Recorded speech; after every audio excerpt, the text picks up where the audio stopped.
Welcome back to my channel इनसाइको trip. Friends, आज मैं आपके साथ में चर्चा करने वाला हूँ गुजरात में लागू होने वाले कानून जो 24 मार्च 2026 को लागू हो गया है कल रात से, जिसको कहते हैं यूसीसी। आपने नाम सुना होगा, यूनिफॉर्म सिविल कोड। हिंदी में वो तो समान नागरिक संहिता, मतलब देश में रहने वाले सभी धर्मों के लिए जो कानून है वो एक ही रहने वाला है। एक ही तरह का कानून सभी धर्मों और धर्मों को मानना होगा। अब यूसीसी को लेकर गुजरात में लागू करने के लिए काफ़ी सालों से चर्चा चल रही है और काफ़ी सारी तैयारियां चल रही है।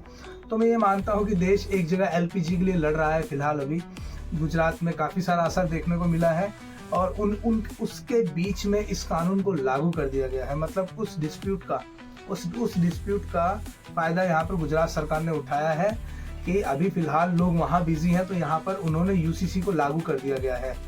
अब यूसीसी लागू होने के बाद में किन किन चीज़ों पर असर पड़ेगा, किन किन धर्मों पर असर पड़ेगा, क्या पुरानी परंपराओं को लेकर क्या डिस्प्यूट होगा, मैं आपसे आज इन सब चीज़ों के बारे में चर्चा करना चाहता हूं। तो आप आखिरी तक बने रहिएगा वीडियो के, जिससे आपको मैं बता सकूं कि यूसीसी लागू होने के बाद गुजरात में कहां पर और किस तरह का असर पड़ सकता है।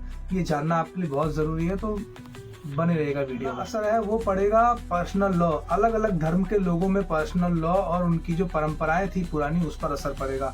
पहला असर पड़ सकता है तलाक पर और दूसरा बहु विवाह। जो इसमें होता निकाह में बहु विवाह का जो एक प्रधान था, वो उस पर असर पड़ सकता है। मतलब आप यूसीसी पहले आप मुस्लिम पर्सनल लॉ में आप एक से ज़्यादा विवाह कर सकते थे, वो मान्य होता था आपके शरीयत और मुस्लिम पर्सनल लॉ के हिसाब से।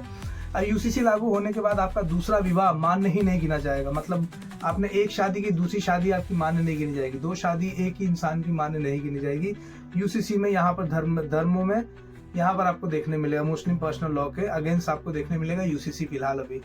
दूसरा तलाक मुस्लिम पर्सनल लॉ के हिसाब से तलाक होता था, पर अब नहीं। अब तलाक होने के बाद दोनों अलग होंगे, वो भी कानून के हिसाब से। कोर्ट का जो यूसीसी लागू होने के बाद में कोर्ट के हिसाब से जो भी पालन करना होगा, वो आपको तलाक का पालन करना होगा।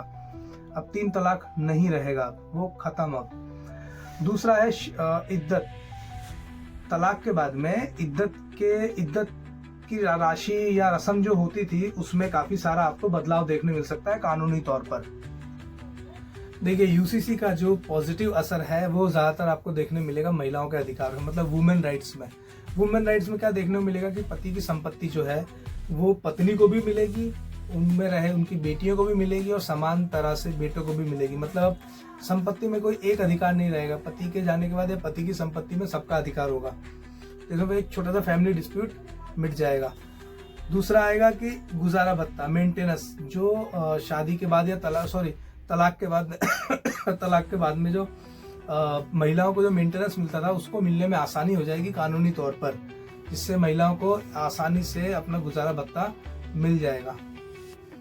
अब बात आती है लिव इन रिलेशन की। लिव इन रिलेशन में क्या होगा कि उत्तराखंड के यूसीसी कानून को देखने के बाद, मतलब उस पर नजर डालने के बाद ये मालूम पड़ता है कि यूसीसी कानून गुजरात में लागू करने में लिव इन रिलेशन वालों को भी अब कंपलसरी रजिस्ट्रेशन कराना पड़ेगा। बिना रजिस्ट्रेशन के अगर कोई भी ऐसा जाना जाता है कि हाँ रह रहे हैं, तो में भी उन पे कुछ चार्ज भी लग सकता है और कुछ महीनों की सजा भी हो सकती है, जिसका असर ये जो यूथ है जो चल रहा है, इस यूथ पे अभी आने वाले यूथ पर यूसीसी कानून का असर यूथ पर पड़ सकता है पूरा। जायदाद और विरासत, ये चौथा असर पड़ेगा यूसीसी कानून आने के बाद में विरासत पे, कि सब्सेक्शन एक्ट अब सबके लिए एक हो जाएगा। मतलब जितने भी धर्म के लोग आज भारत में रह रहे हैं या फिर गुजरात में अलग अलग धर्म के लोग रह रहे हैं ना, सबके लिए इंडियन सक्सेशन एक्ट, मतलब विरासत के लिए जो एक्ट है वो एक हो जाएगा। इससे सबसे ज्यादा फायदा होगा, फैमिली डिस्प्यूट मिट जाएगा और थोड़ी तकलीफ उनको रहेगी जो पुरानी परंपराओं के साथ चल रहे हैं।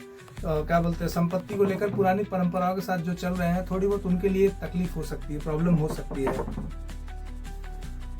नंबर 25 अपने धर्म का प्रचार करने के लिए आज़ादी या स्वतंत्रता देती है। उस पर एक सवाल खड़ा हो सकता है, पर यूसीसी ने उसके लिए भी एक यूसीसी की कमेटी अलग बना के रखी है, जो अभी भी नज़र देख रही है सब पे नज़र कर रही है कि क्या क्या कमी हो सकती है, कैसे इसको पूरा किया जा सकता है। तीसरा आता है ट्राइबल कम्युनिटी, मतलब जो आदिवासी की जगह है, उनकी खुद की परंपराएं होती हैं। आदिवासी के बारे में आपने पढ़ा होगा कि वह जंगल में रहते हैं, एकदम शहर से, गांव से थोड़ा अलग हट के रहते हैं, तो वहाँ पर उनकी परंपराएं उनकी खुद की होती है। तो उनकी परंपराओं में अगर यूसीसी में कुछ छूट नहीं मिलती है, मतलब यूसीसी के कानून से उनकी परंपराएं कुछ मैच नहीं हुई, तो कुछ आपको वहाँ से एक विरोध का स्वर, मतलब विरोध आपको देखने को मिल सकता है। ठीक है, तो ये था यूसीसी का मॉडल पूरा, जो फिलहाल अभी लागू हो चुका है और धीरे धीरे इम्प्लीमेंट होगा। तो धीरे धीरे हमको इसका असर देखने मिलेगा, इसमें क्या क्या विरोध हो सकता है वो देखने मिलेगा, और इसमें पॉजिटिव आउटकम क्या मिलता है वो भी हमको देखने को मिल सकता है।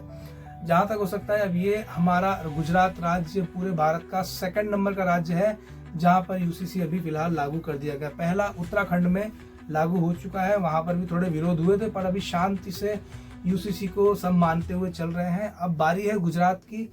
गुजरात में कितना इम्प्लीमेंट होता है और कितना काम करता है और कितना कारगर साबित होता है, ये हम लोग देखते हैं। ठीक है, तो आप सभी को ये वीडियो आई होप पसंद आया होगा। यूसीसी लागू हो चुका है, उसके बारे में जानकारी रखिए, आने वाले एग्जाम में भी पूछ सकते हैं कुछ ना कुछ, नया जुना नया पुराना। तो आई होप ये वीडियो काफ़ी अच्छा लगा होगा। तो वीडियो को लाइक कमेंट शेयर ज़रूर करना। तो मिलते हैं अगले वीडियो में। Thank you. सब्सक्राइब